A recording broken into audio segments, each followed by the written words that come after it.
আমার নাম দীপা। আমি এক ডিভোর্সি নারী। আমি যে ডিভোর্সি এই কথাটা এখন বলতে পারলেও ৫ বছর আগে এই কথাটা আমার কাছে অনেক বড় একটা অভিশাপ ছিল। আমি যে ডিভোর্সি হওয়ার কারণে আমার পরিবার, আত্মীয়স্বজন কেউই আমাকে সহজভাবে মেনে নিয়েছিল না। বলব না পরিবার আমাকে ফেলে দিয়েছিল, কিন্তু আমি যে পরিবারের বড় একটা বোঝা, সেটা মা-বাবা আর আমাকে নিয়ে দুশ্চিন্তা, আত্মীয়স্বজন আর আমাকে নিয়ে কটু কথা, সেগুলো দেখে বা বুঝে আমি বুঝতে পারতাম কেটে যায় এইভাবে একটা বছর। অবহেলা, অযত্ন, মূল্যহীন এইভাবে আর কতদিন।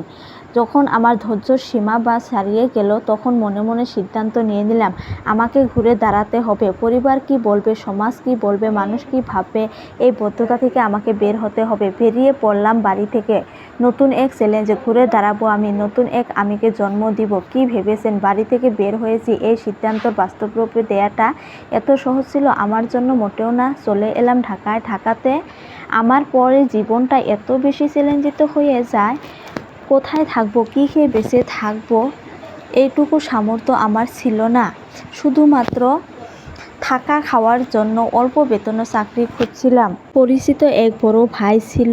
একদিন ফোন দিলাম একটা চাকরির জন্য। ওনাকে বলেছিলাম 2 দিন পরে আমাকে জানাবেন।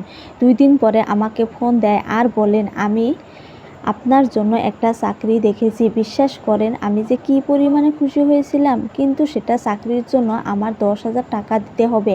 তারপর কানের দুল আর হাতের আংটি বিক্রি করি আর ওনার টাকা দিয়ে দিলাম।